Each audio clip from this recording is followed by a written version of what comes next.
Okay guys, habang naghihintay tayo ng baso, at habang walang pagkapihan. Okay, habang naghihintay tayo ng baso, ay tayo ay mag-review muna.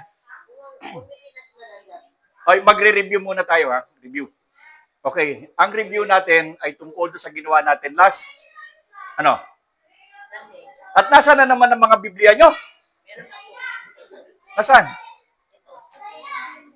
Uy, mga Bible ninyo, ano kayang klaseng Bible study ito at Sunday school wala namang Bible? Ano kayang klase yun?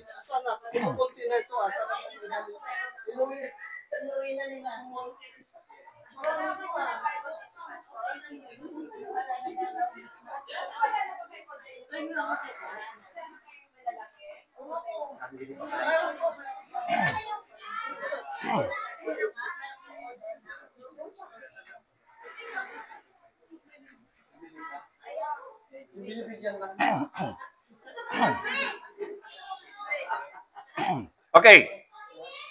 Bago tayo mag-pray, review muna tayo. Anong pinag-aralan natin last Sunday? Anong number? 4? Ano? 4? 1? Ano? 4? 1? 7? Uuntog ko na ito. Ano? Yung 4, gospel, ilan? 4. Sumunod. Acts, 1. Sumunod. Sulat saan? Simbahan, ilan? 7. Sa sumunod. Sulat sa tao, ilan? 3. Tapos, teka muna. Ilan pa sumunod? Hebreo tsaka Santiago. Pagkatapos ng Hebreo at Santiago, ilan? Hindi pa. 2 Pedro, 3 Juan, 1 Judas, at saka pa ng pahayag. Ay, anak ng kamote talaga to. Paano tayong buhay na ito? Okay. Ulitin natin. 4, 1, 4, 1, tapos 7, tapos 3. Pagkatapos ng 3, 2, tapos hindi nga, Hebreo Santiago yun eh. Tapos 2 Pedro, 3 Juan, 1 Judas, sinong kamag-anak nun? 1 Judas at saka 1. Natandaan nyo na? Baka pagdating na naman ng oras, wala, nakatangan na naman tayo yan. Tandaan nyo yan, kuya. Kunyari na yan. 7, tapos 3, tapos 2, tapos 2, 3, 1, pahayag, 1. 27. Okay. Hoy kapatid, tawa ka ng tao dyan, manalangin ka. Dali!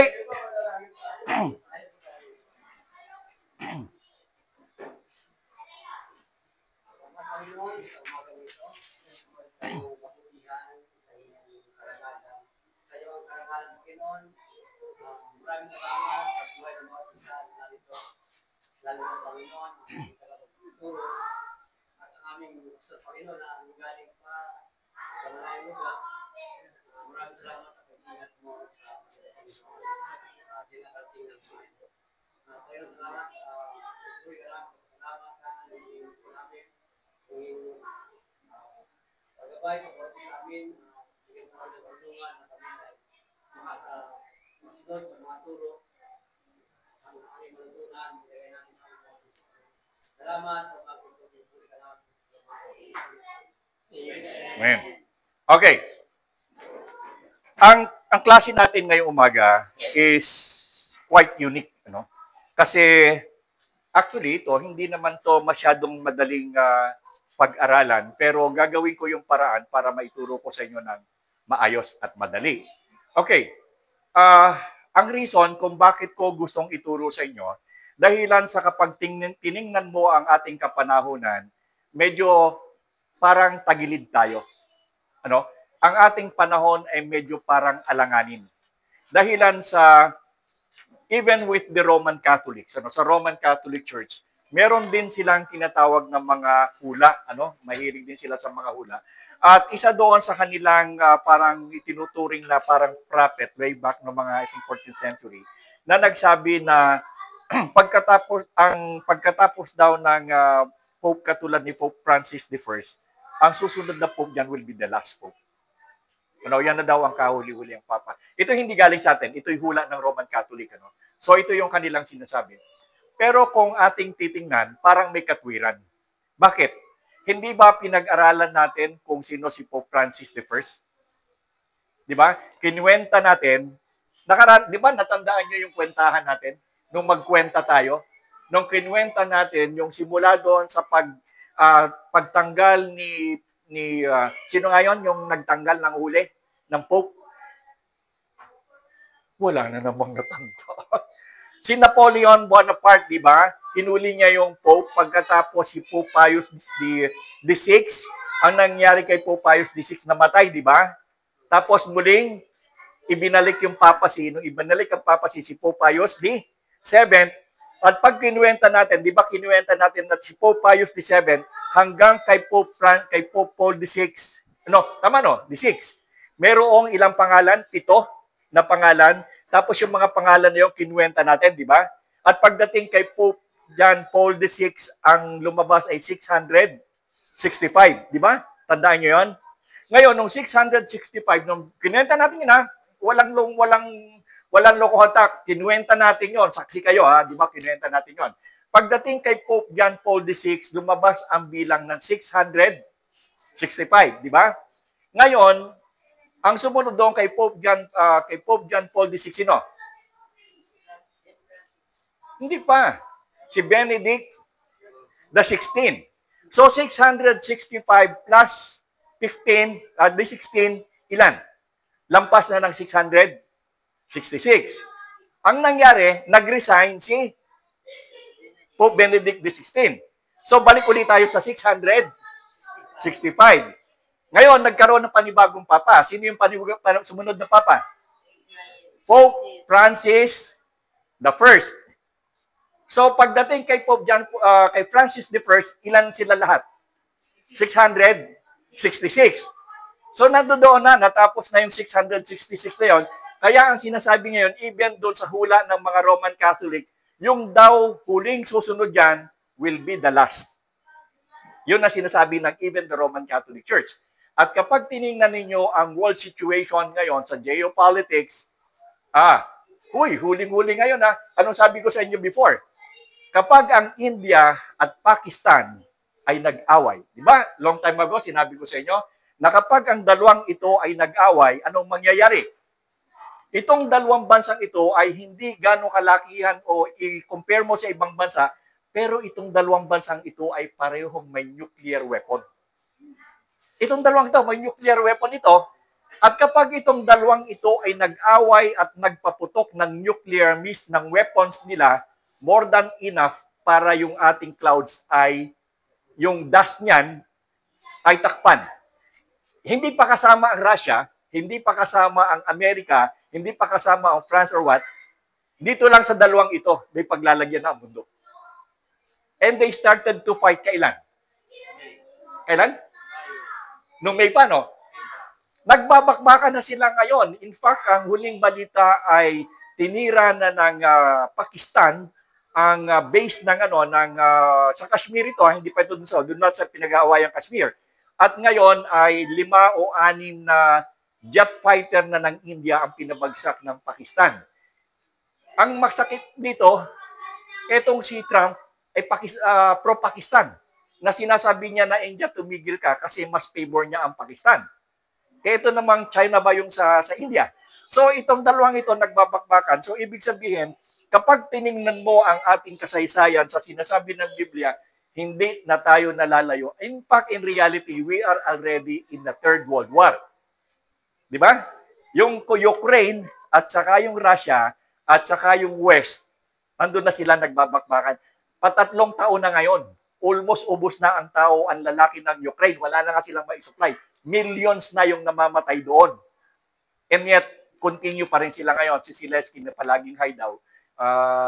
Maging nahuli nga yung nakuna na picture yung mga ministers ng West, yung si Macron, yung sa Germany, yung pa isa, nahuli sila na may substance doon sa lamesa, tinago ka agad. Kasi most likely cooking din yun eh. Nagko-cooking din sila pare-pareho. Anyway, labas na tayo doon. So ngayon, ang reason kung bakit ko gustong sinasabi sa inyo, because gusto ko kayong magkaroon ng kabuuang picture kung ano ba talaga ang nangyayari sa mundo at paano yung sistema, yung timeline. Kayong timeline.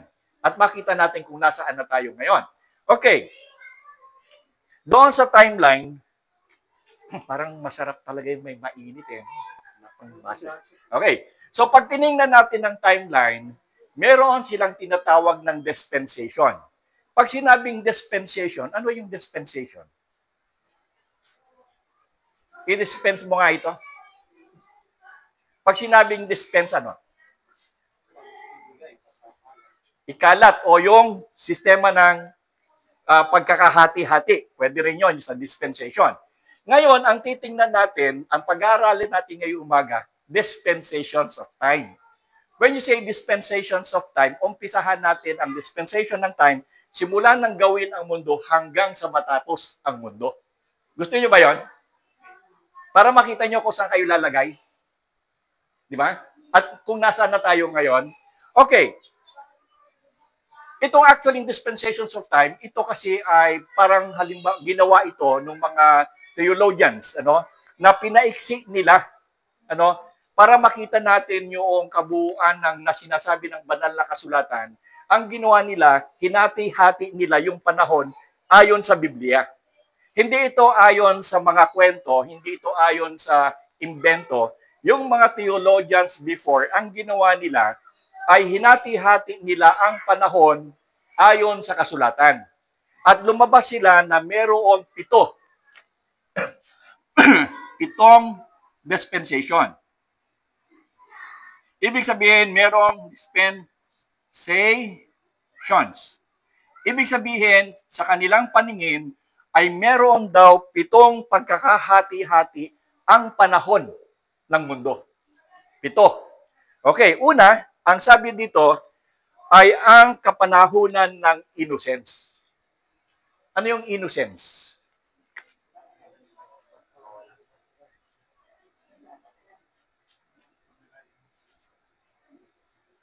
Innocence. Yung kapanahunan ng innocence, ito ay yung kapanahunan ng paglalang hanggang sa pagbagsak ni Adan at saka ni Eva.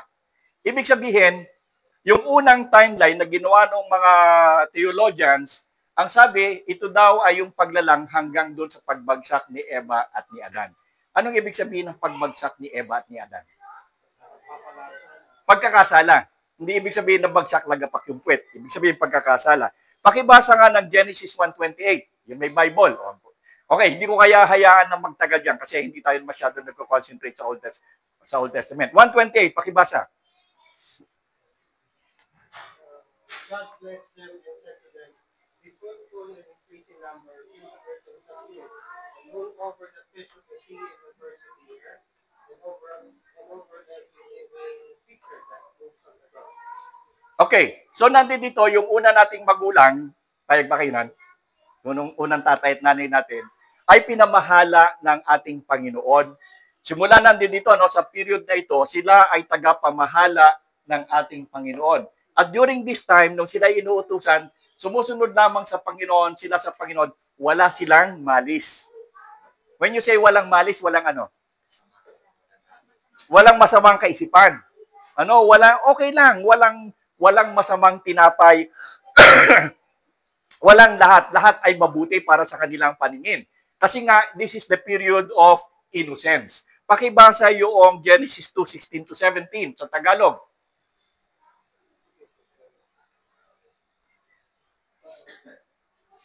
Pakibasa. Nasaan na yung mga Bible din yung merong lumang tipan? Alam ko meron nun eh. Sabi niya sa tao, makakain mo ang alinmang bungang kahoy sa halaman. 17, maliban sa bunga na punong kahoy na nagbibigay ng kaalaman tungkol sa mabuti at masama. Huwag na huwag mong kakainin ang bungang iyon sapagkat sa araw na kakainin mo iyon ay mamamatay ka. Okay. Ito na. Meron nang pumasok na narrative. Meron nang isang pumasok na kaisipan. Itong kaisipan na ito ay sinasabi ng Panginoon sa kanila na lahat daw ng pagkain doon sa lugar. Anong lugar yon? Saan yun? Sa hardin ng Panginoon, doon sa Garden of Eden, na ang sabi ng Panginoon sa kanila, anything you can eat but one. Okay, isa lang ang hindi po pwede, yung punong kahoy na ang bunga ay mansanas. Oh, bakit kayo natawa? Sino may sabi sa inyo? O sino may sabi sa inyo na walang sinabi?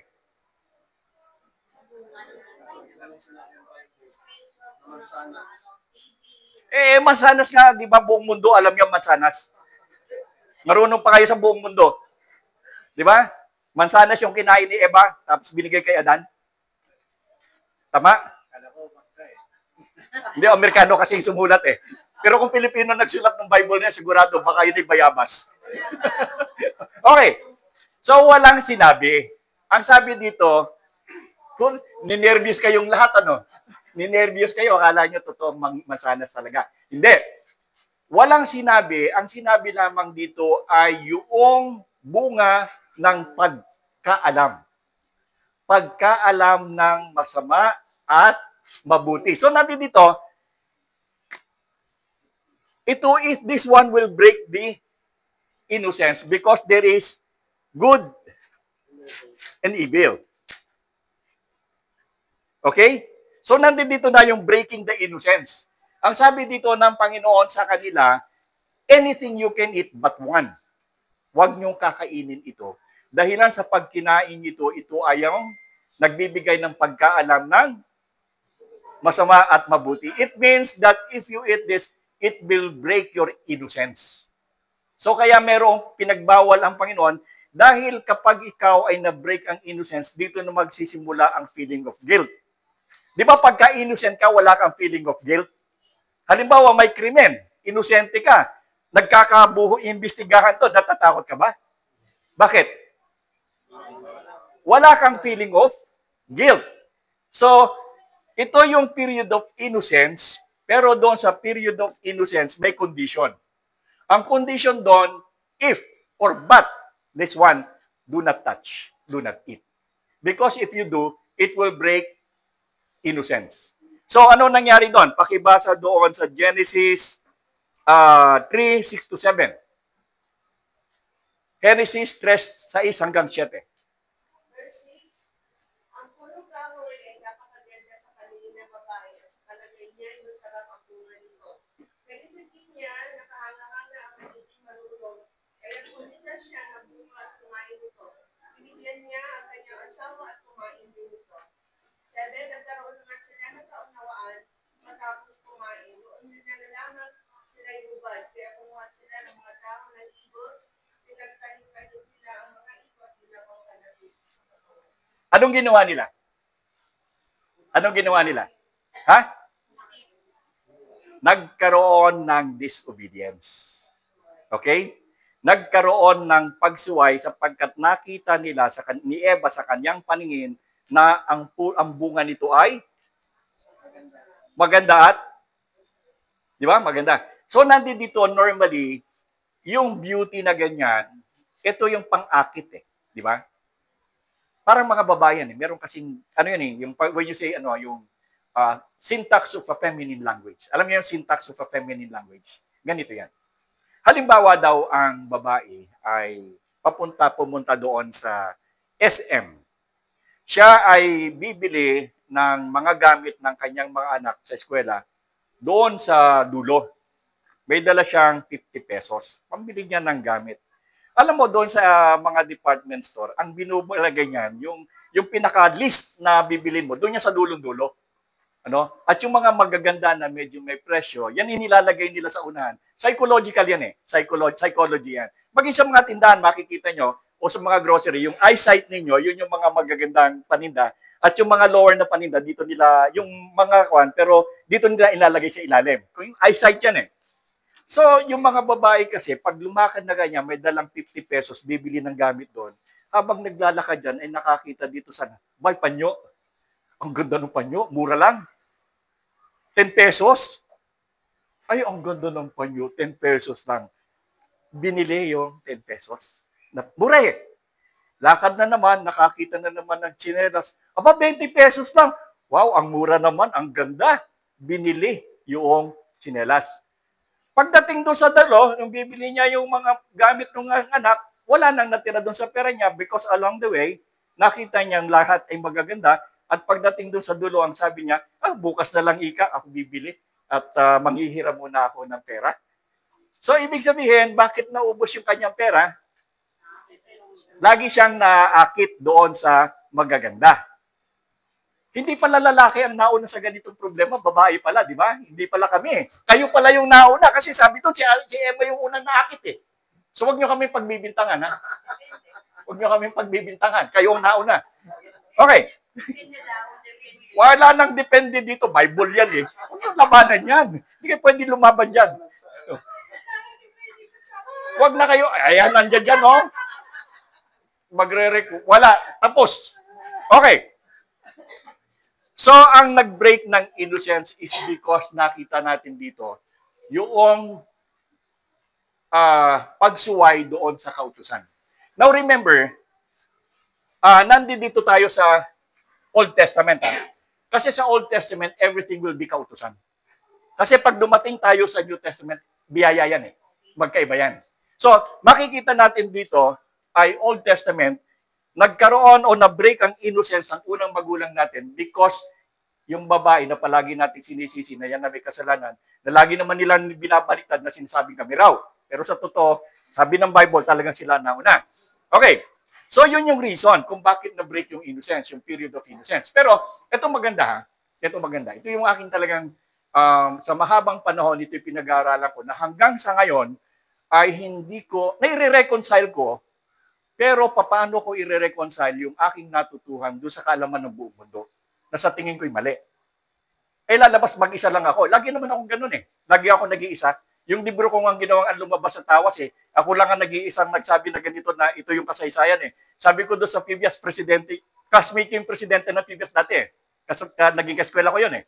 Sabi ko sa kanya, yung aking ikang aklat na ginawa ko, yung ang lumabas sa tawas, patunayan ninyong mali. Sabi ko, kumuha kayo ng senior niya dyan sa PBS, 6 na senior, at mag-discuss kami ng libro ko. Pag napatunayan yung mali ang libro ko, simula sa bahay namin hanggang PBS, lalakad ako panahod. Pupunta riyan. Just prove that my book is wrong. O hindi naman nila tinanggap kasi hindi nila kayang i-prove yung libro ko na wrong. That is why nung pinapublish ko yung libro, tinatakan nila not fit for publication. Magkakagulo daw sa buong mundo, which is true. Ngayon, ito na naman yung problema ko. Dito sa period of innocence na ito, sino ang nagdala, ang may kagagawan para ang babae ay magkasala?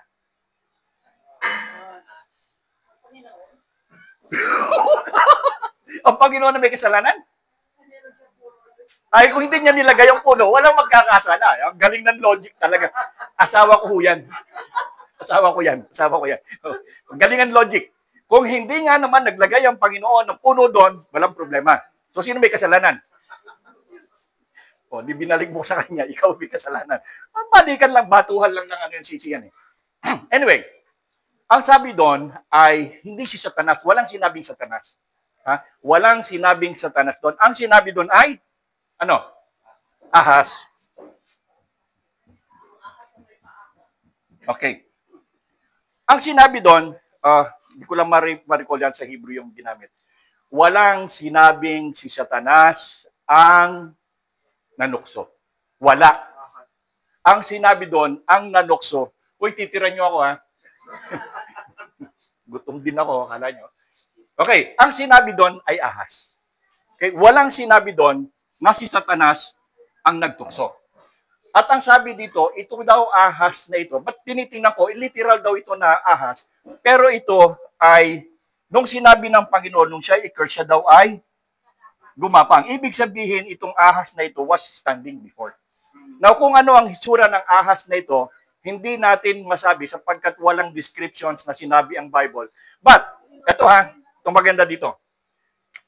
Bagamat walang descriptions ang ahas dito, at hindi rin ito sinabing si Satanas, once you go doon sa New Testament, bakit ganito ba yung araw ko? Ba't napalo yata ito, tumusok, dapat ganyan. Pag pumunta kayo sa Revelation, ang sabi dito sa Revelation, matandang ahas.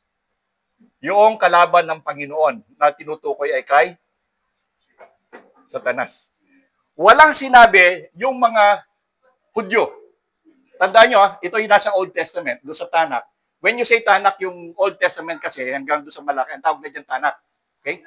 Senior daw po. Ano? Senior daw po. Si Senior Ahas.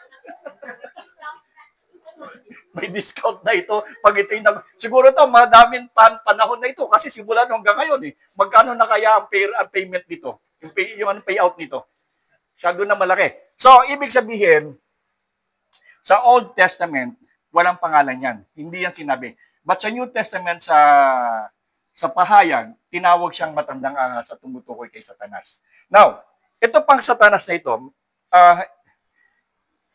bibigyan ko kayo ng araw. I-specialize ko kayo dito. Kasi sa Old Testament, wala hong evil. Walang masama dyan. Wala. When you study the Old Testament, walang devil dyan, walang Satanas dyan. Wala silang concept ng evil o devil. Yung pagkakaintindi natin ng masama espiritu, wala sila yan. In fact, wala pa nga rin silang concept ng kaligtasan. Wala silang concept ng buhay na walang hanggan. Wala. Ang concept ng buhay na walang hanggan, andin dito lamang nung dumating ang Panginoon. Sa kanila hanggang ngayon, wala. Sa teachings ng Tanakh, wala yan. So makikita nyo yung difference. Well, anyway, hindi ako lalayo doon. Sinasabi ko lang, pag-aralan natin later yan. Kasi maganda yan eh. So,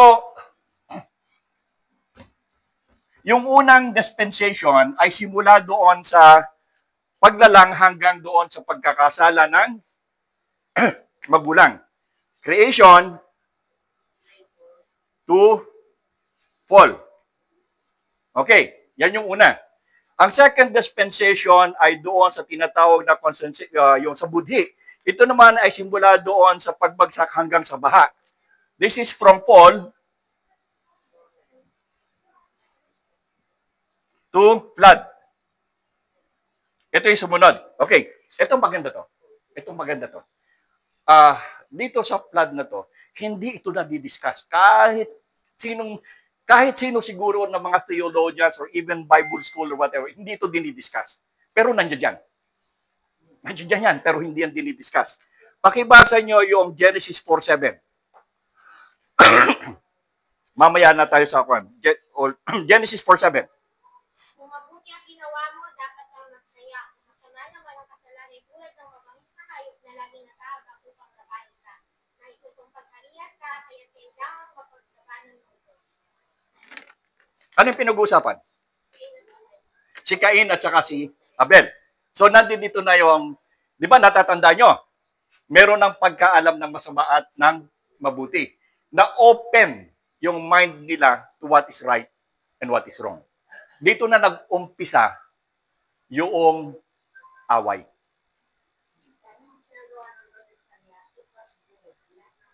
Oo. Pero dahilan doon sa na-break yung innocence, nagpasok na yung kasalanan, na-open na yung mata ng tao kung what is right and what is good. Kaya nga sinabi, wag mong kakainin ang bunga niyan. Dahil once na kinain mo ang bunga niyan, ang repercussion niyan, malalaman mo kung ano ang masama at mabuti. Anong maganda? Yung ikaw ay innocent or ikaw ay merong pagkaalam? Alin ang mas maganda?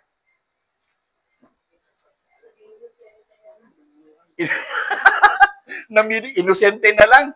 Ang kagandahan kasi, O, hindi pag may ka alam, hindi alam mo kung anong masama at mabuti. So, meron kang guilt. Samantalang kung ikaw ay innocent, wala kang guilt. Kasi innocent ka eh. Oh, tatandaan nyo, mamaya, sa kautusan, meron tayo dyan. Huwag mo naman ako unahan. Una mo na eh. Lagi ka na lang nauuna eh. Okay. So, ang sumunod dito, naintindihan nyo ha, everything was good. God made everything good. But because of the breaking of the innocence, dahilan doon sa disobedience, nagkaroon sila ng understanding to what is good and what is evil. Dito na pumasok yung pagpatay.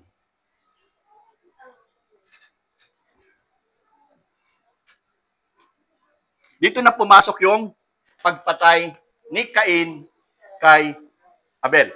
So pumasok na ang kasalanan doon sa sanlibutan. Dati-dati maganda ang purpose ng Diyos, pero dahilan sa breaking of the innocence, pumasok na ang bad or evil sa mundo. At ang naging epekto nito ay ang pagpatay ni Cain, tama, sa kanyang kapatid na si Abel. Yung palang breaking of innocence is delikado because it can kill.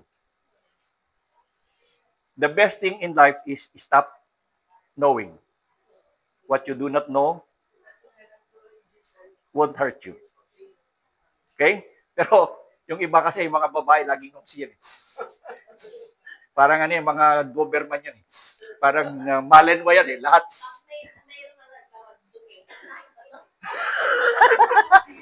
Tikman mo. Ganun mo. Tikman mo. Okay. Alam na tayo, amoy pa tayo.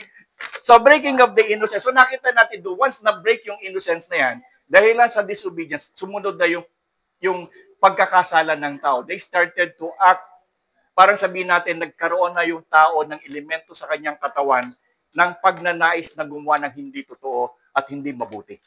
Pumasok na doon sa kanyang katawan. Dati-dati, nung siya innocent, parang pure siya eh. Di ba? Pero nung pumasok yung kasalanan, nandoon na, nag-ingrain na doon sa kanyang pagkatao, yung kaalaman na masama at mabuti. And ang masama dito, yung masama ay umiral kay Cain. To the point of killing his brother out of what? Jealousy. Dahil mas pinaburan ng Diyos ang offering ni Abel kaysa kay Cain. At dahilan dito, dahil na-break na nga yung innocence, alam niya yung guilt, yun, alam niya yung masama at mabuti, so pinatay niya ang kanyang kapatid at nagkaroon siya ng guilt. Anong ginawa ni Cain? Lumayas, di ba? Okay. So, dito sa lugar na ito, basahin natin ang Romans 2:14-15. Hoy. Oo, kakain pa ako ha. Huwag niyong babawasan to. Eh, yun, dami niyan eh. Hindi, sumakit ang tiyan ko pag kinain ko lahat yan. Pakibasa nga ng Romans 2:14-15. Ano na? Romans 2:14-15, pakibasa.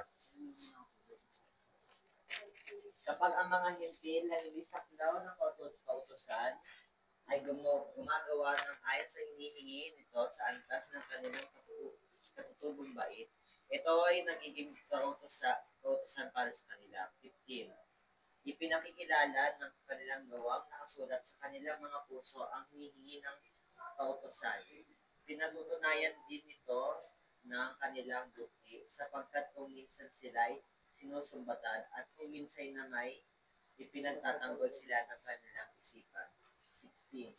Ayon sa mabuting balita na aking 15 lang po yan. Okay. So, pumasok na yung conscience. Anong sabi ni Apostol Pablo? Anong sabi ni Apostol Pablo doon sa mga hintil daw? Kasi di ba, remember yung mga hintil, lalo na yung mga Greek, iba-iba yung kanilang Diyos-Diyosan, di ba? At siyempre, wala naman silang pagkaalam doon sa Diyos na sinasabi ng Diyos ng Israel. At ito, naririto, yung mga hintil na hindi nakakaalam, pero meron silang sariling Diyos-Diyosan. Pero anong sabi ni Apostol Pablo? Ano yung magsasabi sa kanila na meron talagang totoong Diyos? Ito ay question ng mga Mormon, ano? Ito kasi question ng mga Mormon to. Di ba, discuss ko sa inyo. Ano yung magsasabi sa kanila na mali at tama ang ginagawa mo? Yung kanilang buti, yung conscience. Kasi nga, ito yung na-break doon sa fall hanggang sa flood. So, during that time, sa area na ito, nawala yung konsensya, at hindi lang nawala yung konsensya ng mga tao dito, tatlong klase yung moral eh. Yung morality, alam niyo ba tatlong klase yan? Ano yung una? Moral, immoral, at saka amoral. Ano yung moral? Moral. Mabuti, maganda. Immoral, baliktad ng moral. Ibig sabihin, kung mabuti, ito'y masama. Ay, ang amoral. Ano ang amoral? Neutral. Hindi. Kasi pag sinabing wala ng konsensya. Moral, immoral, at amoral. So, dito sa kapanahonang ito ng conscience na ito, ang mga tao ay hindi lamang naging immoral, ang mga tao dito ay naging amoral. Naging amoral sila. Ibig sabihin, kung bakit pinarusahan ng Diyos at ipinadala ang dilubyo ng baha, dahilan sa mga tao doon ay wala ng konsensya. Pero, pag tiningnan ninyo yung istorya ng flood, ang reason kung bakit ginunaw ng Diyos ang mundo by that time is because of what they call the Nephilim. Di ba? Yung Nephilim na yan ang dahilan kung bakit ginunaw ng Diyos ang mundo. Ano ang Nephilim?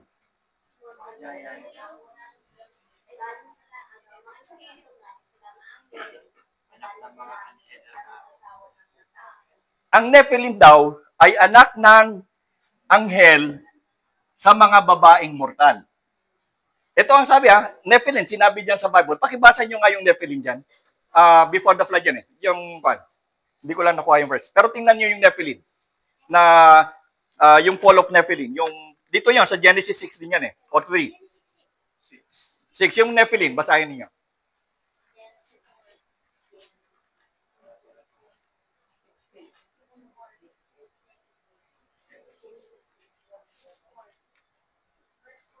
Pakibasa.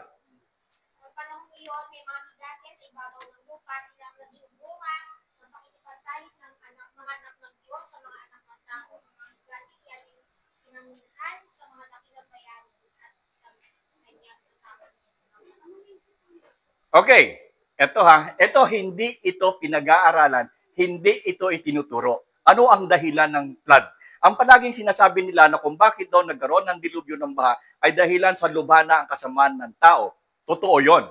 Pero ang taong tinutukoy dito ay hindi yung mga ordinaryong tao, kundi ang tinutukoy dito ay yung mga tao na kung saan ay resulta ng pagkakaroon ng relasyon ng mga tinatawag na anak ng Diyos sa pamamagitan ng anak ng tao. Now, teka muna. Susubo muna ako. Ito hindi natin kinakailangan tapos ito.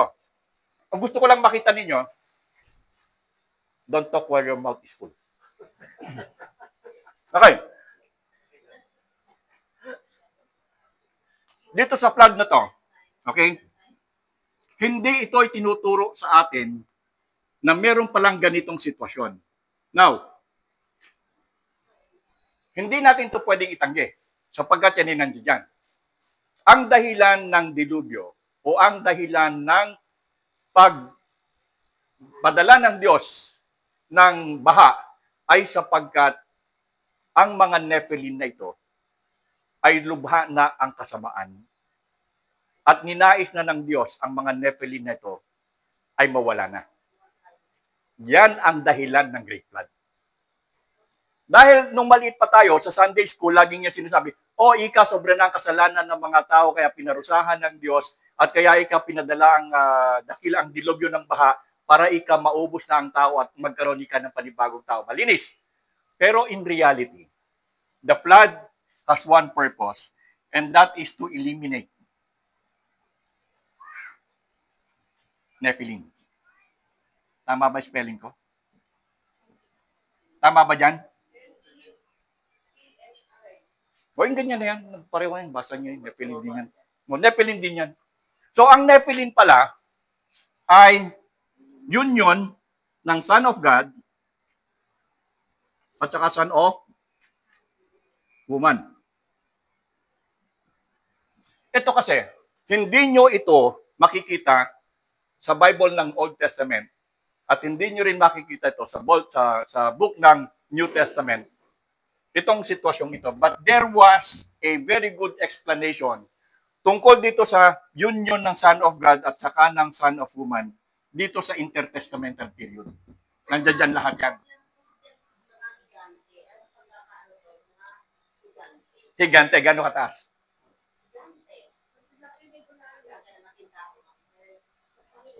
Doon sa kanilang analysis dito, ito ang height nito is 42 feet. 10 meters ang taas. Ngayon, tingnan ninyo. Sino sa inyo nakapanood ng God of Egypt? Sino sa inyo nakapanood ng God of Egypt? Yung God of Egypt, si Euros, gano'ng kalaki? Yung God of Egypt, si Euros, gano'ng kalaki? Ang tao, di ba, ganyan lang kalalaki yung mga tao kay Euros at saka yung deity ng Egypt. Ang deity of Egypt, kapag tiningnan mo yan, dito yan. Sa Nephilim yan. Makikita nyo yung palabas ng yung God of Egypt, makikita nyo na si Euros, sino pa? Yung kalaban niya, si Seth. Si Amenra, si Amon, sila ay pag tiningnan mo, yung mga tao ay maliliit, samantalang itong God of Egypt na to, sila ay malalaki.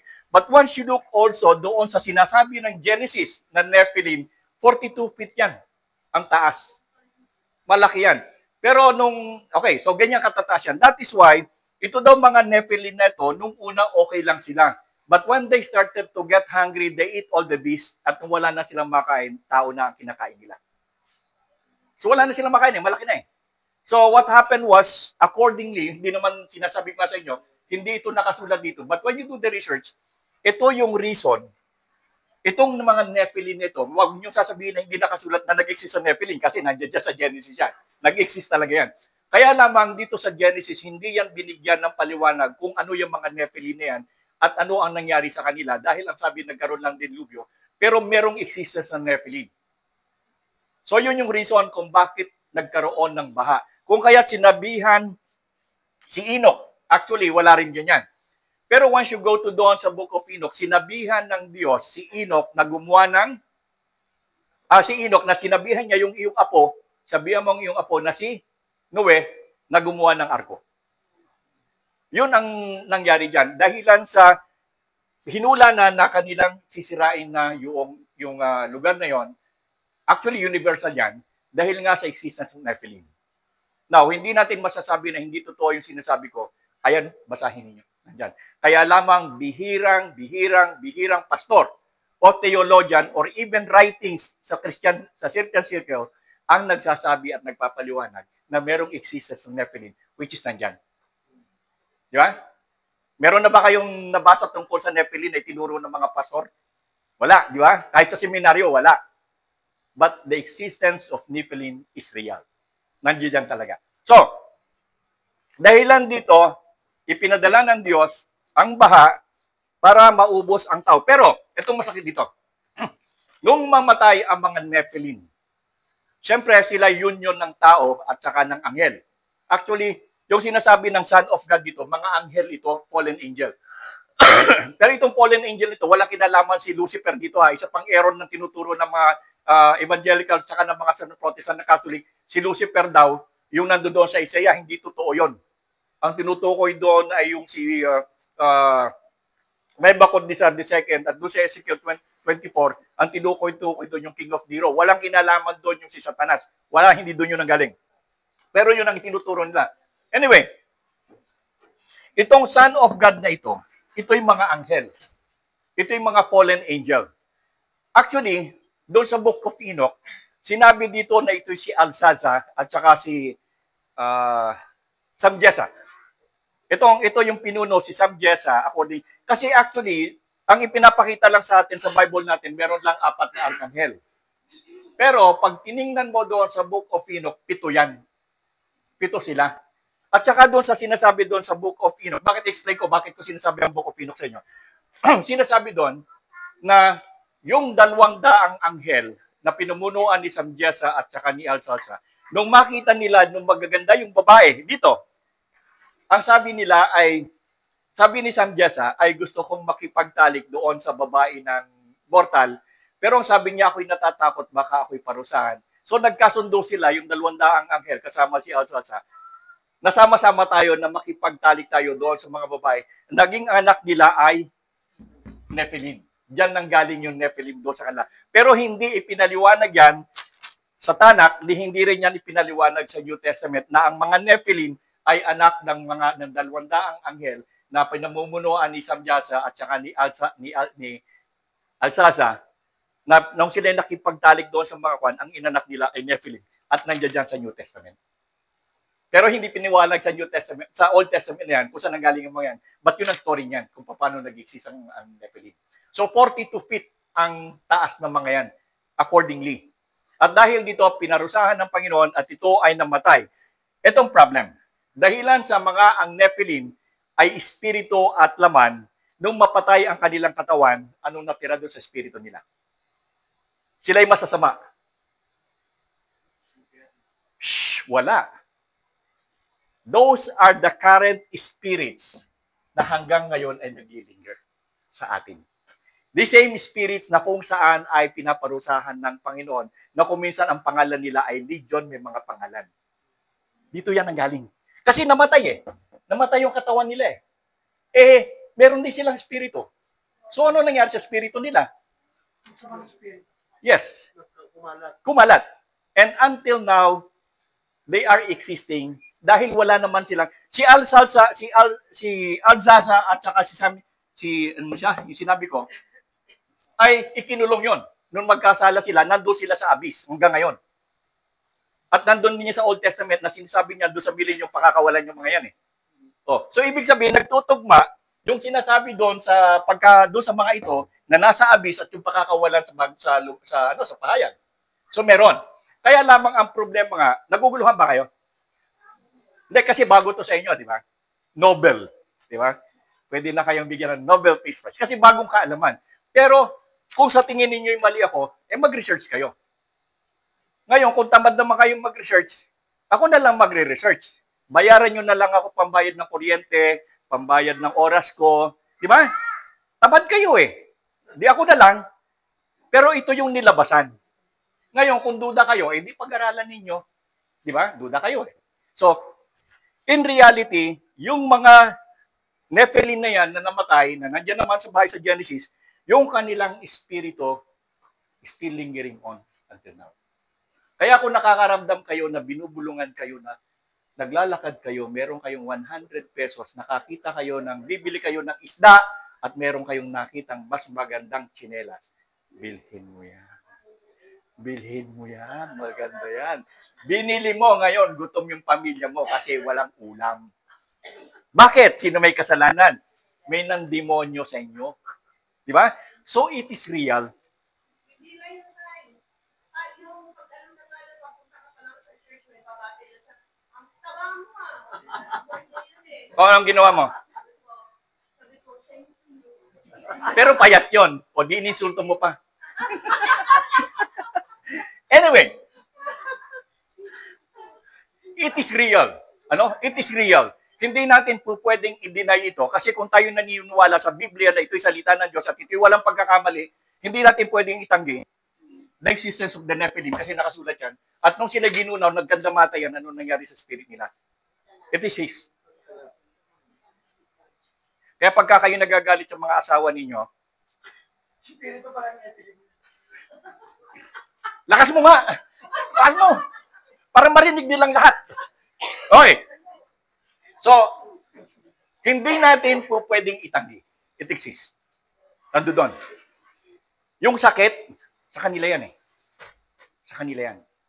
So, kung minsan, alam niyo nung ako'y first year sa PBS, ako lang yung kauna-unahan na first year, BBC pa lang ako noon. BBC ako. Nagkaroon ng demon possession, but you cannot control possession. Hindi mo pwedeng sabihin possession. Kasi a Christian can never be possessed by evil spirit. They could be controlled.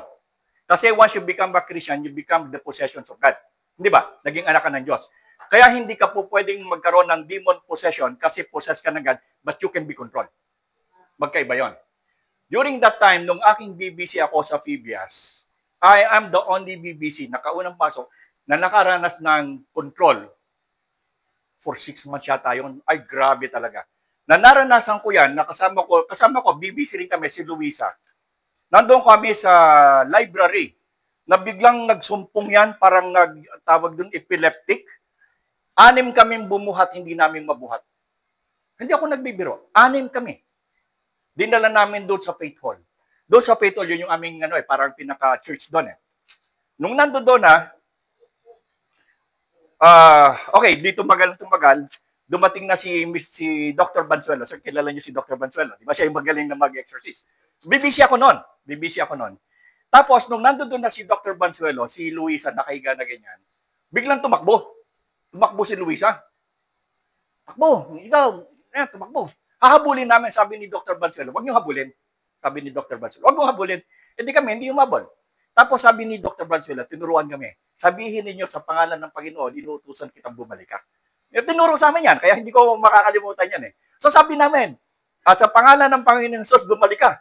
Alam niyo, bumalik, nagmamarsya, pumasok sa Faith Hall, hindi ako nagbibiro. So ganun ka-powerful, dahil mapapag-aralan natin yan. Kasi remember, it was on Old Testament, But in the New Testament, nung dumating ang Panginoong Jesus sa laman, kasi kilala niya yan eh. Kasi bilang Diyos, kilala niya yan eh. Bilang Panginoon, kilala niya kung sino yan. So, nung sabihin namin sa kanya na sa pangalan ng Panginoong Jesus, bumalik ka, alam ninyo, nagmamarcha pabalik, pumunta doon sa Faith Hall. Hindi ako nagbibiro. At ranas ko yan for almost 6 months. Ang maganda pa isa, yun naman kanyang kapatid, dahil nandun doon sa amin, young people kami, yung kanyang kapatid kasama namin, bigla na lang nagwala, kumuha ng kutsilyo. Kumuha ng young people namin, nagkumuha ng kutsilyo, tapos tumigil siya para mananaksak siya, yung kapatid naman niya, tapos binalik ganyan. So na-control din yung kanyang kapatid. So dalawa sila. Kasama ko sa bahay noon doon ako kina Pastor Jopay noon. Tapos ang maganda ka, sabi nga ni Pastor Bansuelo, ni Dr. Bansuelo, pwede mong gawin sa demonyo na yan na nagko-control kung anong gusto mong gawin sa pangalan ng Panginoong Jesus. Ito maganda. Nung si Olive ay nandoon, pangalan ng kanyang kapatid, nandoon, nakahiga, ako nagbabantay. Gabi na, wala na, pagod na kami lahat, hindi ako na nagbabantay. Biglang umupo, nanalangin. Panginoon, ako po'y hirap na, tulungan mo po ako, ako po ay gusto mong gumaling, ganyan. So sabi ko, tuwan-tuwa ako, nananalangin na si Olive, tumatawag na sa Panginoon. Anak ng kamote, ang Panginoon palang tinatawagan ay si Satanas. Tapos nung dumating si Pastor Kurtz namin was more than 300 pounds. Gano'ng kalaki si Pastor Kurtz? Ang laki nun, German Jew. Alam mo, sinipa yon. Gano'n si Olive, baka wala pang sigurong 110 pounds yun. Payat si Olive. Hagi si Pastor Kurtz, hindi ako nagbibiro sa inyo. Talagang tumasik si Pastor Kurtz ng sinipa. Ganon sila ka-powerful. Ngayon, ako na naman ang bantay. Natuwa ako. Natuwa talaga ako. Sabi sa akin, 17 years old ako nun eh. Ang sabi daw, pag sinabi mo na sa pangalan ng Panginoong Jesus, mangyayari ito. Di nilapitan ko si Olive.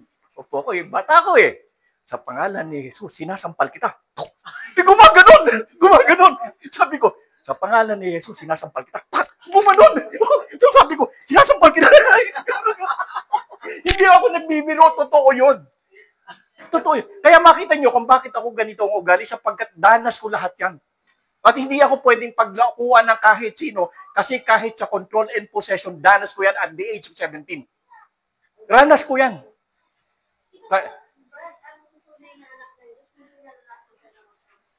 Kaya ka kontrolin. Mako-control ka pero hindi ka mapoposes. Magkaiba yun. Now, anong reason? Ito nalaman namin ng huli. Yung palang tatay niya ay Kristyano. Pero alam niyo kung anong trabaho? Nagtatari sa sabungan. Tatay niya. At itong magkapatid may hatred sa isa't isa. May hatred magkapatid. Parehong Kristyano. May hatred sa isa't isa. Alam mo lang na-break yun? Nung paglapitin ang magkapatid ni Dr. Bansuelo. Talagang sabi sa'yo parang sasabog yung lugar nung dalawa. Ranas ko yan eh. Yung atmosphere. Nung pagsasabihin, parang sasabog yung lugar. Pero nag-reconcile ang magkapatid. That was the only time na natapos, yung tatay nila hindi na nagtari ng manok. Kasi yung tatay niya, Kristo sa sabungan, Kristyano eh. Pwede ba yon? So, umalis sila for the sake ng peace. At ito pa maganda. Ito control naranasan ko ang possession. When you say possession, ito ay tumutukoy sa hindi mananampalataya na pinuposes ng demonyo. Alam niyo kung saan ko itang naranasan? Pinuntahan namin kasi pinatawag kami sa PBS. Lumabas nga kami para kami mga demon buster eh. Yung isa doon si Guillermo, si Pastor Guillermo, yung nagkasal kay Sharon Cuneta. Kasama ko yan. Kasama kami sa team. Kami yung magka-team yan eh. Kilala niyo si Guillermo, yung nagkasal? Nakilala mo pa sa si Guillermo? Clemente. Din namin yan eh. Dahil hindi sa PBS, din ko yan. Nakikout ako gawa niyan eh. Kung malimutan yun, nakikout ako sa school gawa niyan eh. Ba't magkasama kami sa team? Nang kami nagkakasout kami ng evil. May tawag sa amin, ano yung kung saan lugar? Mami, doon sa punta. Doon sa, ito yung yung bangkaan. May bahay doon. Sa Santa Ana, may bahay kami dati doon eh. Doon mismo, doon sa lugar na yung bahay namin dati. Tumatalon sa bintana, pababa. Babae, matanda. Hindi nasasaktan, parang pusa. Totoo yun, hindi ako nagbibiro. Ngayon, na-cast out, natanggal yung evil spirit sa kanya. Pero nung hindi pa nakaka-cast out sa kanya, alam mo kinikwento sa amin? English fluent English Nakarating siya sa France, nakarating siya sa Madrid, nanonood siya ng bullfight. Fluent in English. Pero nung ma-cast out, hindi makatingin kasi no read, no write. Hindi ako nagbibiro kasi ranas ko yan. Kaya hindi ako pwedeng sabihin mo ng pakikitahan nyo dito sa karanasan sa pagiging Kristyano, maging yung evil spirit. Ranas ko yan at the age of 17. So, hindi ako pwedeng paglakuan dyan. Tuntua nga ako nung sinasampal ko si Olive. Sa pangalan ng Panginoon, sinasampal ka. Sinasampal ka. Ganun. Oo, ganun siya. Tawad, tuntua ako. Totoong evil spirit. Lalo na yung naglalakad ka, tapos biglang bibili ka ng papunta doon, tapos bibili ka dito na hindi mo naman bibili kasi may bumubulong sa'yo. Yun. Okay. So nakita natin dito, ito na yung flood. So ano yung una? Dispensations of innocence, sumunod ay yung conscience. Ibig doon, yung good and evil, nabuksan yung kanilang kaisipan, nagsimulang pumatay, hanggang sa pinarusahan ng Diyos at inubos lahat, dahilan sa mga Nephilim. Tandaan nyo, Nephilim ang reason ng flood. Kasi tingnan nyo, nandiyan yan sa Genesis Okay. Pagkatapos dito, nagkaroon na ng human government. Pagkatapos na ng flood, nagkaroon na ng government.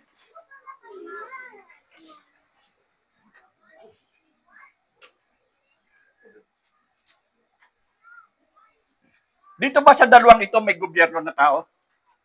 Wala, no? So dito, sa third dispensation natin, nag-umpisa na ang paglalagay ng gobyerno. Tao na ang namamahala sa kapwa-tao, hindi na yung Diyos ang namamahala sa tao. During this time, ang Diyos ang namamahala sa tao. But since after the flood, yung mga tao humingi na ng taga-leader nila. Sino una nun? Si Saul, di ba? Sabi niya na kinakailangan namin na, sabi ng Panginoon sa kanya, hindi pa ba sapat ako na yung inyong hari? So ang sabi nila ay, mas gusto nila ng human hari. But before that, before tayo doon, bago pa doon kay Saul, meron pang mga naunang hari, si Nebuchadnezzar. Di ba? Tandaan niyo yun? So from Baha hanggang sa Tori ni Babel. Dito na yan. From flood to Tower of Babel. Okay. Sino sa inyo ang... Saan nakalagay ang Tower of Babel? Saan lugar nakalagay? Sa Babylon. Kaya nga Babylon. Okay, Babylon. Okay. Dito sa Babylon, dito ang una dito si Nimrod. Pero basahin nyo na lang kasi mahaba yan. Yung story niyan from flood to Babylon, ay story ni Nimrod yan. Si Nimrod kasi ang nagsimula na magtayo ng Babylon. Di ba? The Great Hunter. Okay. Pakibasa ang Genesis 9:6. Genesis 9:6. Kaya nyo bang tanggapin sa isip nyo tinuturo ko? Naintindihan nyo? Hindi naman kawalay ng kanyang kapwa, buhay ang pagkayaran sa kanyang ginawa. Sapagkat sa larangan ng Diyos ang tayo nilikha. Ano na? Sa larangan ng Diyos ang Tayo nilikha. taway? Nilikha. Okay. So from this one, nag-umpisa na tayo. Remember, after the flood, malinis na ang mundo. Supposed to be nalinis na. Pero, muli na namang bumalik. Dahilan sa ang tao ay humingi ng pinuno dito after dito, si Nimrod. Si Nimrod na nagtayo ng Babel. Sapagkat, now, remember, hindi lang yan yung lugar. Marami pa yung lugar. Pero ang Bible nag-concentrate dito sa Babylon. Dito sa Babylon, ang up to niya yung hanggang sa pagbagsak ng Tori ni Babel. Ano yung Tori ni Babel? O yung nangangari dyan. Sino yung mga nangangari dito? Sino nangangari dito? Mami? Nangangari. Pagbahal na araw. Oh, anong dasal yung Tori ni Babel? Oh, Tori ni David. Tori ng Tori ni David, Tori ng Karing. Bahay na ginto, kaban ng tipan, tapos Tori ni Babel, di ba? Huli niyan, Tori ni Babel. Hindi wala nangangari sa inyo? Oh, nangangari ka ba nun? Okay, kasi doon sa Roman Catholic, pagka nangangari, pag araw ng Kwaresma, nangangari sila, ibig sabihin sila yung nagdadasal, yung tawag doon, yung pasyon. Oo, pero doon sa pasyon na yan, meron tinatawag yan hanggang mapapansin ninyo, minimension dyan yung Karing, ganyan, tapos ang huli niya ni Tori ni Babel.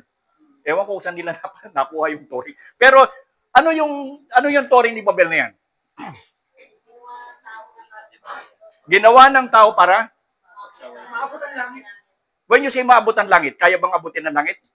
Hindi, pero ano yan, bakit sinabing para maabot ang langit? Parang Diyos. That is actually a sigurat. A sigurat is a pyramid na ang purpose is silipin ang mga tala at bituin at alamin doon kung ano ang nangyayari sa kapalaran ng tao. Kaya nga sinabing abutin ang langit. Actually, that is hindi horoscope. Yung pagbasa ng mga tala, sino yung isa sa mga mahusay magbasa ng tala? Yung tatlong haring mago. Di ba? Tatlong haring mago. Meron ba tatlong haring mago? Walang tatlong haring mago. Kasi yung mago hindi hari. Di ba? Pinag-aralan na natin yan eh. 3 wise men. Okay, Magi. Okay. So, yung Tori ni Babel is basically, this is an observation post. Ito yung ginawa nila na sigurat. Actually, existing yan eh. Yung place ngayon, pero wala na yung Tori dyan. Ano? Pero alam niyo kung saan lugar yan? Sa Iraq. Nasa Iraq yan. Okay? So, actually, hinahanap nila kung saktong lugar yan eh, pero sa Iraq yan. So, ang purpose kasi niyan ay para malaman nila kung ano yung mga sinasabi ng stars dito, constellation. Ang reason dito, dahilan sa nakita ng Diyos na masama ang intensyon ng mga taong ito, ang ginawa ng Diyos, lahat sila ay pinag-iwahiwalay. Kaya nag-iba ang ginulo, kaya nag-iba-iba ang language. Now, parang kuminsan, kung titingnan natin bilang mga hintil, hindi naman tayo mga Hudyo, and remember that this was written for the Jew, ano? Mga Hudyo, ang audience nito, mga Hudyo, tayo mga hintil, para kuminsan mahirap natin intindihin. Hindi naman sila Hudyo, mga Babylonian nga yan, hindi ang Babylonian, mga Iraqi yan. Kasi ito yung first kingdom eh. Di ba? Ito yung unang kaharian. Actually, may pang nauna dyan yung mga Assyrian, di ba, Sumerian. Pero sa Bible, ang unang kingdom dito, ang lumalabas Babylon. So ito yung sa Babylonian nito. Ito nga yung nangyari dito. After the flood, ang sinabi dito na first kingdom na lumabas yung Babylonian Empire na ginawa ni Nimrod, na hunter. So ngayon, dahilan sa itong, lahat ninyo yung horoscope ninyo, sino may mga nagbabasa ng horoscope dito? Hanggang ngayon, existing pang horoscope, di ba? Remember kung gano'n nakatanda yan? That is way, way back doon sa Babylon. Ang horoscope, Babylon yan, dyan ang galing. Di ba pinag-aralan natin yan, yung 666, yung 1 plus 2 plus 3 plus 4 plus 5 na lumabas sa 1 to 36 is 666. Di ba pinag-aralan natin yon? Oh, nakatingin na naman kayo sa akin. Pinag-aralan hindi? Pinag-aralan natin. So, kasama yan doon sa mga horoscope. Yung anting-anting nila yon. Okay. So, natapos ang third dispensation ng human government sa pamamagitan ni Nimrod na ginawa niya yung Babylon at nag-end up ito doon sa pagbagsak ng Panginoon, pinasabog yung Tower of Babel. Ang Tower of Babel basically an observation post para tinitingnan nila yung langit para makapag-create sila ng predictions kung ano mangyayari. Which is hindi pala ino-honor ng Diyos yun. Kaya nga nila sinabog yung mga taga-Babylon. Bakit hindi ino-honor ng Diyos yung ating tumitingin ka doon sa langit pagkatapos mo kinukuha ang yung future o yung iyong experience sa araw-araw? Bakit? Bakit hindi pinapayagan ng Diyos? Bakit hindi pinapayagan ng Diyos yung mga taga-Babylon na gumawa ng sigurato ng Babylon ng Tower of Babel? Bakit? Sapagkat ang pagtitiwala mo ay hindi doon sa Panginoon, kundi ang pagtitiwala mo ay nakatuon doon sa mga bagay na yung nakikita. Ay ayaw ng Diyos yon. Kaya nga sinasabi ng Diyos, huwag kayong gumawa ng mga idols. Yung mga, tawag dito, graven images. Kasi sa halip na ang ituon mo yung iyong pananampalataya doon sa Diyos na hindi mo nakikita, itinutuon mo doon sa bagay na nakikita na ayaw ang Diyos. Sapagkat nasabi dito, ang Diyos ay mapanibog. Ayaw ng Diyos na meron siyang kahati doon sa pagmamahal mo at sa pagtitiwala mo, dapat kanya lang. Di ba? So ito ang reason kung bakit binagsak ang Tower of Babel. Instead of putting trust doon sa Panginoon, doon sila naglagay doon sa kalawakan, doon sa mga kung ano-ano yan. And the reason, ito ay binagsak ang Tower of Babel. So meron tayong sa first dispensation, innocence, conscience, human government, ano pa? Ito na. Dito na pumasok yung after ng Babel, yung promise, yung pangako. Okay, doon sa promise ay dito na kinausap ng Panginoon si Abraham. Okay, si Amang Abraham. Na doon kay Amang Abraham, doon niya inilagay siya doon niya yung kanyang pangako na siya ay pagpapalain, hindi lamang yung kanyang lahi, yung lupang ibibigay sa kanya at hindi lang yung kanyang lahi. So dito na nagsimula, okay. So after the fall of Babylon, medyo gumaganda-ganda na ang kwento. Kasi ang Panginoon ay nagsimula ng kumilos sa tao para sa kabutihan at para sa kapayapaan na pangako niya. So basahin ninyo yung Genesis 15:6. Genesis 15:6. Anong sabi doon?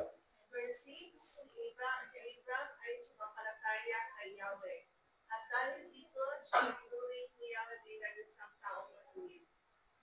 Okay. Si Abraham, pagsimula dito sa promise, ay nakita naman ng Diyos si Abraham na siya ay isang matuwid at itinuring ng Diyos ang kanyang katuwiran. At siya ay ginawang ng Panginoon. Siya ang naging ama ng lahat, di ba? Siya is the father of all nations. Okay, so remember, si Abraham hindi lamang tatay ng mga Hodyo yan, hindi lang tatay ng Muslim yan na kiniklaim nila. Si Abraham ay ama ng lahat ng lahi. Ang problema sa mga taong to, exclusivity. Ini-exclusive nila si Abraham. Tama doon, pag binasa mo kasi yung Bible sa Old Testament, talagang tinutukoy lang ni Abraham, sinasabi ng mga Hudyo na nagpatuloy because promise kay Abraham. So hanggang ngayon kiniklaim nila, sila lang yung anak ni Abraham. But when you look at the scripture, si Abraham hindi lamang ama ng isang lahi o dalawang lahi, siya ama ng lahat ng lahi. Di ba? Okay. So pakibasa pa ang ano yung binasa natin? 5:6 ano? Genesis 12:1-3. Genesis 12:1-3. Yun lamang iba dyan, marinig ko man lang yung boses na iba dyan. Doon sa dulo. Doon sa dulo, Genesis 12:1-6. Tama ba? Verse 1, sinabi ni Yahweh kay Abraham, usanin mo ang iyong bayan, ang tahanan ng iyong ama at mga kamag-anak, at pumunta ka sa bayan tutulong ko sa iyo. Pararamihin ko ang iyong mga anak at ako, ang gagawin kong isang malaking bansa. Pagpapalain kita at mababandog ang iyong pangalan at magiging pagpapala sa marami. 3. Ang sa iyo yung pagpapala ay ako pagpapala. Ngunit kapag isulpa ka, sila ay aking pupuntahin. mong pinagpala sila ay pagpalain. Sumunod nga si Abraham sa utos ni Yahweh. Nilisan niya ang harang noong siya'y 75 taon. Isinama niya ang kanyang asawa si Sarai at si Lot na pamangkin niya. Dinalan niyang lahat ang kanyang mga alipin at kayamanan at nagtungo sa Kanaan. Nagpatuloy siya sa isang bayan na lugar sa Sikem, sa puno ng roble ng Bore. Noy naroon pa ang mga panahon. Okay. So, nandun dito, after ng flood, nagkaroon tayo ng human government. Okay? Doon na nag-umpisa na yung tao na gumawa ng kanyang kaharian. At dito naman, nakita natin dito, dito na nung bagsakin ito, lumipat naman tayo doon sa mga tao. Mayroong pinili ang Diyos na tao. Ang pangalan ay Abraham sapagkat siya ay isang taong matuwid. Now, tandaan nyo, ang pinag-aaralan natin ay Old Testament. Ito ay kwento ng mga Hudyo, ha? Ito ay sa mga Hudyo. Pinag-aaralan lang natin kasi pinag-aaralan natin ng dispensations of time. Now, again, tatandaan nyo, dalawang klase ang Hudyo ngayon, ha? Kasi hindi lahat ng Hudyo, katulad na nanggaling dito kay ang kanilang pananaw sa buhay, katulad ng pananaw ni Amang Abraham, na mabuti. Dalawang klase ang Hudyo. Yung tinatawag na Judaistic Jew, yan yung mga Hudyo na kung saan ay naniniwala dito sa Tanakh. Okay. Ibig sabihin, rightful Jew yan. At yung isang klaseng Jew, yung tinatawag na Zionist Jew, yung political Jew. Yan yung mga Hudyo ngayon. Yung pumapatay ng mga Palestinian na 40,000 na yung bata, wala silang pakialam. Hindi yan yung mga Hudyo na kung saan ibinigyan ng Diyos ng pangako, yan yung mga political or Zionist Jew. Hindi lang, pagka narinig nyo na Hudyo, hindi lahat ng Hudyo mabuti, ha? Ang nangingiral ngayon sa mundo ay ang Zionist Jew, ito yung political Jew. Hindi yan yung pinangakuan ng Diyos. In fact, ang nagko-control ng buong mundo ngayon yung mga Zionist. Ha? At ino-honor naman ni Trump. At itong mga Zionist Jew na ito, maglalagay sila ng temple. Ngayon, di ba yung second temple bumagsak noong 70 AD? Ibabalik nila ang temple at ngayon is on the process. Kapag natayo na yung third temple na yan, pagsabihan ninyo yung inyong mga kamag-anak, yung inyong asawa, kapatid, na hindi nananampalataya sa Diyos kasi mararapture na kayo. Di ba? Pangako ng Diyos, bago dumating ang panahon ng kapighatian ay kayo, hindi ako kasama doon, kayo ay dadagitin. No. Ayaw nyo mahirapan na, ayaw nyo dumana sa kasi tatlong klase yan yung hindi dadana sa kapighatian, yung sa gitna, at saka sa huling kapighatian, magkakasama. Kayo, alam ko, mga ayaw nyo dumanas ng kapighatian, kaya makikita na, malalaman na lang namin, wala na kayo kasi na-rapture na kayo. Ha? Anong dinosaur? Ba't may dinosaur? Gising! Baka nakatira to. Biro mo, ang ganda-ganda ng usapan natin dito, bigla may dinosaur. Anong? Oo, yung sa hirap, di ba? Doon ka nga pagpipiliin ka na kung sa Diyos ka o sa Why, ba't may dinosaur? Kaya nga, ayaw ko maramdaman yung makikita na kainin ka ng dinosaur. Ano sa video? Isa nang galing ang dinosaur. Sakit na hirap na. Yung parang mga scorpion na... Parang nalito ako dun. Anyway, hindi ganito yan. So, nakita natin dito, yung sa promise nga kay Abraham. So, ngayon, dito na ipinangako ng Diyos yung bansang Israel. Yung inako na ng bansang Israel at inako rin ng mga Muslim. Na sila yung anak si Ismael at saka si isa. So ngayon, pagkatapos ng promise, dito na papasok yung law. Okay, ito na. Ito ay kapanahunan ni Abraham. Ito naman ay kapanahunan ni Moises. Okay, yung law na yan, ibinigay na ng Panginoon kay Moises actually 15 daw yun Oo, nabasag lang yung isa kasi nadulas. Nadulas si Moises, nalaglag yung isa. Kaya sabi ni Moises, 10. Pero in reality daw, 15 daw yun Okay. Okay, time na. To be continued. Maganda. Hindi, okay na ako. Tapos na ako dito kasi dito na tayo sa intertestamental. Okay, anyway. So yung law, ito na yung kapanahunan ni Moises. Now, anong tatandaan nyo? Ito lang ang paglas. Ang kautusan ay ibinigay para maintindihan ninyo kung ano ang ibig sabihin ng kasalanan. Kung walang batas, walang kasalanan. Tandaan nyo? Ibinigay ang batas para makita o salaminin ang kasalanan. That is why kung walang batas, walang kasalanan. So, ibinigay yon kay Moises at pagkatapos kay Moises, matatapos niya doon kay Malakay at papasok na yung intertestamental period, yung 400 taon na walang hari sa bansang Israel. Wala, nothing. 4 na silent year, yan yung 400 years. Okay, nakarating na tayo dito. Okay na tayo. Tapos na tayo doon sa 1, 2, 3, 4, 5. Okay, so, naintindihan nyo ba? Ako parang iniisip ko sa isip ko kung naintindihan nyo talaga o hindi. Kasi parang malalim eh, di ba? Parang kayo mga theologian na kayo ngayon eh. Ay, napaisip lang ako din sana sa sinapian din mo na nasa seminaryo. Oo. Ilang yung napaisip ako. Bakit? Meron na ba doon sa inyo? Wala pa. Hindi tayo. Doon sa hindi doon sa inyo subdivision. Sabi yung control sa process. Oo. Ang ibig sabihin ng isang Kristiyano, sinabi mo, di ako yung may paro, ikaw ay basa di ba ng banal na espiritu. Ikaw ay walang kaugnayan o ikaw ay hindi kay Kristo. Ito na lang yun. Simula nang tanggapin mo si Kristo, sino nasa puso mo? Ang banal na espiritu sa mga Holy Spirit, kasi si Jesus Christ, sando doon eh. So, paano papapasukin ng demonyo yan? So, you can be controlled. Ito bakit yun? You're suppressing it because you're suppressing the spirit. Hindi mo sinusunod. Therefore, dahil hindi mo sinusunod, nakokontrol ka ngayon. Instead of allowing the Spirit of God to control you, you allow the demons to control you. But you can never be possessed kasi nandun na sa loob. Pero kung ikaw ay hindi Kristyano, wala ka namang Holy Spirit, so the evil spirit could come in. You can be possessed. That is the difference. Padangiti mo, ha? Dami ka natutuwa ngayon, ano?